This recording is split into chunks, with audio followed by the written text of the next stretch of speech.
Just let that sink in for a second. The people who did the absolute worst things in human history, they almost never saw themselves as monsters.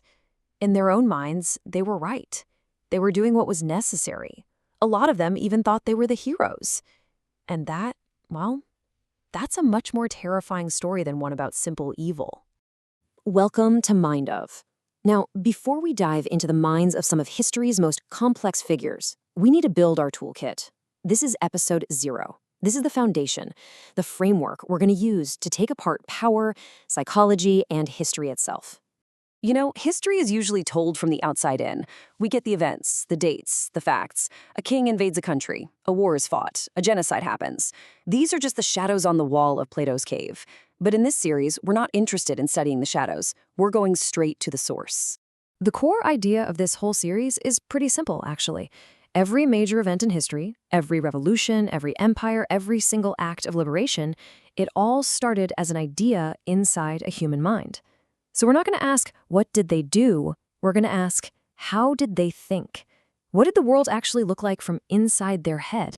And that brings us to the single most important rule of this series. This is our prime directive. We do not observe our subjects from a safe distance. We wear their mind. For the time we're analyzing them, we're going to step inside their worldview and see the world exactly as they saw it. Now, let's be clear, to understand is not to forgive, but understanding is the first step toward finding the truth. Let me give you an analogy. Think of your mind like a computer. The worldview, that's its operating system. Now, what happens if that operating system gets corrupted? What if it's built on a foundation of propaganda, false ideas, or deep-seated trauma? Well, then every single calculation the mind runs, every logical conclusion it comes to, is going to produce a result that looks absolutely monstrous from the outside.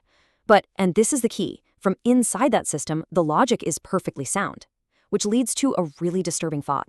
Sometimes, evil is just logic, operating inside the wrong reality. To really get this, we have to go deep. So I want you to step into a specific mind with me. The year is 1942. You're a young German soldier. You're stationed at a railway depot in occupied Poland. Now, from where we stand in history, what you're doing is monstrous. But let's put that aside. Let's wear your mind. Let's see your cave. Your mental operating system wasn't just installed overnight. Oh no, for a decade, it was systematically, carefully built. In school, your textbooks taught you that Jews weren't just people with a different religion. They were a biological parasite, a disease on the German nation. The newspapers you read, the only ones available, by the way, they told you Jewish bankers had engineered Germany's defeat in the Great War. Then on Sunday, you go to church, and the pastor preaches that Christian Germany is under attack from a godless internationalism, and everyone knows that's code. Your family, your friends, your commanding officer, every single person around you is reinforcing the exact same worldview. The inputs are inescapable. There is no other information. So, when you're standing on that platform in Poland and you see the trains, what does your operating system conclude? It concludes that Jewish people are an existential threat to your nation, to your family. And if that's the premise, then the logical conclusion is that removing them isn't murder. It's not an atrocity. It's a duty. It's hygiene. Look, this doesn't make it right, not for a second, but it helps explain how it happened. And if we can explain it, maybe, just maybe, we can prevent it from happening again. Okay, let's switch gears. Let's use this same framework on a different mind, in a different place. Let's try to wear the mind of P.W. Botha, the hardline president of apartheid South Africa. From the outside, a brutal racist, a monster. But what did the world look like from inside his cave? Botha's worldview wasn't just his own. It was built over hundreds of years. He was taught that his people, the Afrikaners, were chosen by God.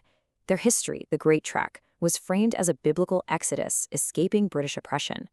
The Battle of Blood River, where a tiny group of Afrikaners defeated a massive Zulu army, wasn't just a military victory.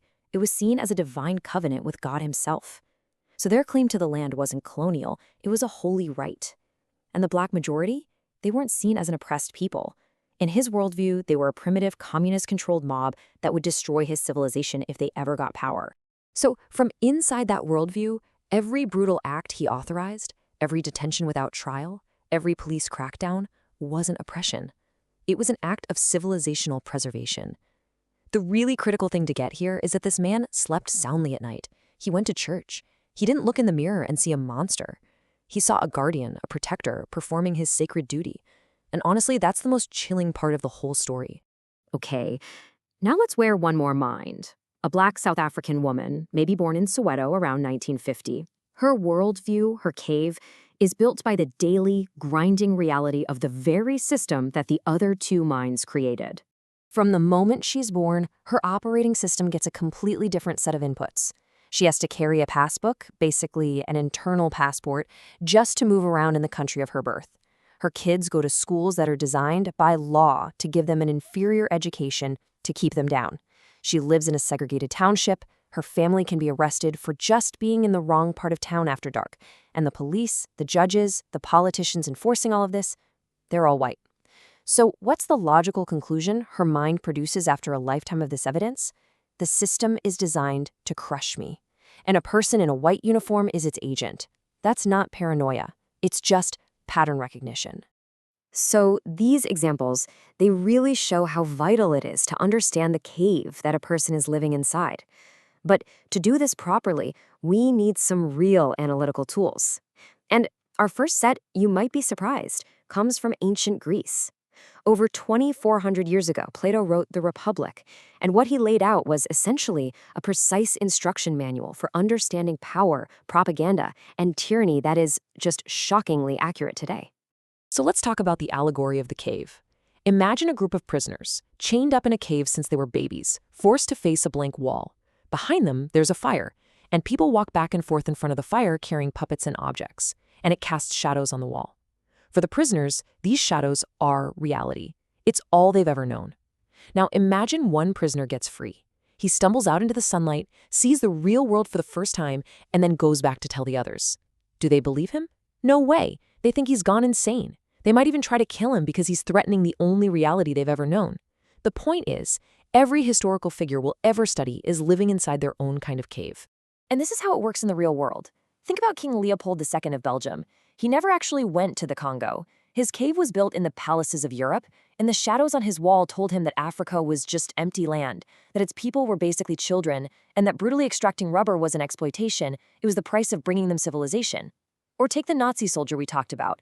The shadows on his wall told him that Jewish people weren't human beings, they were vermin. So what he was doing wasn't murder, it was a public health project. See? Their actions are perfectly logical, but only in response to the shadows on their wall. Plato's second tool is basically a psychological model. He said the human soul has three parts. First, there's logos, which is reason. That's the part that calculates, plans, thinks long-term. Second is thumos, or spirit. This is your drive for honor, for pride, for recognition. It's the part that can't stand being disrespected. And third, you have epithumia, or appetite. This is just raw desire for more power, more money, more pleasure.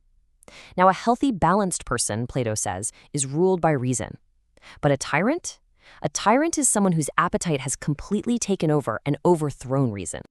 And this brings us to what might be Plato's most incredible prediction. In The Republic, he gives this incredibly detailed psychological profile of the tyrant. He says this person will be surrounded by flatterers, they'll trust no one, they'll constantly eliminate rivals, and they'll be consumed by appetites that can never be satisfied. He wrote this in 375 BC. He was essentially creating a psychological blueprint for men who wouldn't even be born for another 2,000 years. It's stunning. Okay, so if Plato gives us the psychology, our next toolkit gives us the physics of power. I'm talking about game theory. This is the cold, rational, almost mathematical science of strategy. It helps us understand the hardcore logic behind actions that might otherwise just look like pure madness or cruelty. Now, when you hear game theory, don't think of board games or cards. It's about any situation where what happens to you depends on what somebody else decides to do. A business negotiation is a game. A political campaign is a game. A war is definitely a game. It's the pure logic of how rational people act when their interests are on the line. We're going to focus on 4 big ideas here. First is signaling. These are actions you take to send a credible message, like when a country holds massive military drills right on a rival's border. That's a signal. Second, commitment devices. This is when you do something that makes it impossible for you to back down, which makes your threats way more believable. Think of a general who lands on an enemy beach and then burns his own ships. He's telling his men and the enemy there's no retreat. We win or we die. Third, scaling points. These are the clever solutions people naturally find without even talking. If I told you to meet me in New York City tomorrow but we couldn't communicate, where would you go? Probably Grand Central or the Empire State Building. That's a scaling point. And finally, brinkmanship, the dangerous game of pushing a crisis right to the edge of total disaster to scare the other guy into backing down first. The Cuban Missile Crisis is the textbook example. So, we have the worldview, we have Plato's ancient psychology, we have the cold logic of strategy. But what about all the stuff happening beneath the surface? For that, we need to go to the deepest layer of our analysis, the subconscious drivers, the hidden engines of human behavior.